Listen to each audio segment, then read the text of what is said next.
Este año el reporte global que hacemos sobre el estado del desarrollo humano nos arroja información clave para entender las adversidades que está enfrentando la humanidad en términos de incertidumbres. Estamos constatando que la salud mental de las personas, los niveles de estrés, los niveles de desconfianza están llegando a niveles inéditos. ¿Producto de qué? Producto de tres elementos que se superponen y se retroalimentan entre sí. El primero son las grandes presiones planetarias que estamos ejerciendo como seres humanos, ya sea a nivel de la crisis climática o la pérdida y extinción de la biodiversidad. El segundo tiene que ver con el acelerado cambio que está sufriendo la sociedad en términos de una nueva revolución industrial y con todas las incertezas que aquello acarrea. Y el tercero tiene que ver con una exacerbada polarización que genera desconfianza entre las personas. La pandemia, por un lado, generó, como ya sabemos, no solo pérdidas de vidas humanas, pérdidas económicas, fracturó el tejido social, generó crisis sanitaria, puso en aprietos a todos los aparatos fiscales de los gobiernos, pero también generó nuevas formas de violencia o exacerbó formas de violencia contra las mujeres, las niñas y los niños. Y de otro lado, usted señala la guerra de Ucrania. Creeríamos que está focalizada entre Rusia y Ucrania, y sin embargo tiene tal poder de reverberación, tal poder de impacto, que está generando o es una de las causas centrales junto al cambio climático para la crisis alimentaria que está sufriendo la humanidad. Imagínense la manera en la que está tan interconectado el mundo que África, un continente entero, dependía para su seguridad alimentaria que puedan zarpar buques desde un puerto de Ucrania para poder llevar los alimentos, los cereales que eran indispensables. Esa es una de las medidas sobre cuán interconectada está la humanidad y cómo, por ejemplo, las crisis de pérdida de biodiversidad o de cambio climático están agravando la crisis de seguridad alimentaria.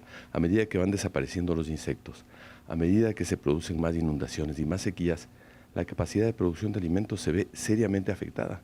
Entonces ya no solamente es una guerra, es también el tema de la crisis climática, el caos climático y también el asunto de la pérdida de biodiversidad. Y todo esto agravado con un fraccionamiento, una fractura del tejido social, de las convicciones y de la posibilidad de llegar a acuerdos por parte de las distintas sociedades. Primero, hay que reconocer que la crisis está presente. Yo creo que ese es el primer paso de partida. Reconocer que algo está presente, tratar de identificar la dimensión de esa crisis, identificar cómo impacta diferenciadamente a las personas. Luego de ello, construir a través de las comunidades una respuesta frente a esa crisis bajo un liderazgo del Estado que posibilite el accionar entre los distintos integrantes de la sociedad. Es importantísimo que seamos capaces de co-crear esperanza, de co-crear solidaridad, que podamos ir innovando en la política pública, que seamos capaces de entender que la salud mental es un ingrediente más de la salud pública y en ese sentido adoptar medidas enérgicas y muy proactivas para contar con servicios de salud mental que usualmente están al alcance de unas pocas personas privilegiadas. Al ser un tema tan generalizado y que afecta sin distingos o incluso con mayor afectación hacia las personas de menores recursos, el foco de la política pública es enfrentar eso. Pero también tenemos que estar conscientes que tenemos un poder, el poder de pensar que un futuro próspero está más adelante, si es que esa es la decisión que tomamos, si es que nosotras y nosotros estamos convencidos que ese es el camino, que existe la posibilidad de un mejor porvenir. Y estamos convencidos de que en la manera que modifiquemos nuestros hábitos, nuestras normas y seamos capaces de ir construyendo acuerdos, podemos ir en esa dirección. Son importantísimo poder crear las posibilidades para que dentro de los distintos actores de una sociedad se pueda crear espacios de diálogo, espacios de interacción, espacios de reconstitución de la confianza.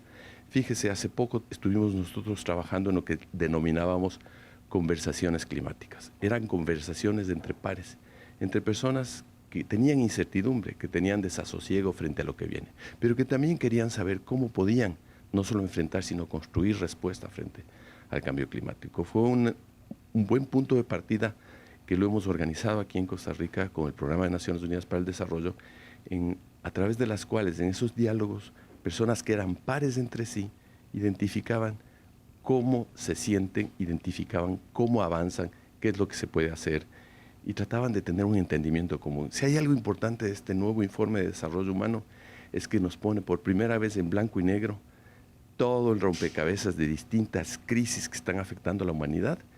Nos indica de qué manera se relacionan, reverberan y se retroalimentan negativamente, pero también es un informe que nos llama a la acción y a la esperanza. Todo se está exacerbando desafortunadamente. En este caso es una polarización social que tiene aristas políticas. La polarización, al contribuir a la desconfianza, genera una desafiliación de los sistemas democráticos y genera un fenómeno contradictorio. Quienes más creen en las soluciones extremas son los menos de la población. Los que más creen en el diálogo y el consenso son los más. Sin embargo, en los procesos eleccionarios a nivel de todas las latitudes y regiones, terminan triunfando quienes tienen las posiciones más extremas. Suena una paradoja, de ahí la importancia de no solo expandir al grupo de personas que creen que el diálogo, la interacción y el reconocimiento constructivo de las diferencias es el camino para la acción colectiva, no solo expandir eso, sino profundizar las posibilidades para que aquello encarne un proyecto colectivo de construir un futuro mejor. Ahí es central el rol de los nuevos liderazgos. Posibilitemos las nuevas miradas, las de las mujeres, las de los pueblos indígenas, las de las personas afrodescendientes, de las personas con discapacidad, de los grupos LGBTI. Estas personas, al sufrir de una manera diferenciada y en algunos casos muy exacerbada los impactos de las distintas crisis, pueden tener claves súper importantes para ir construyendo respuesta.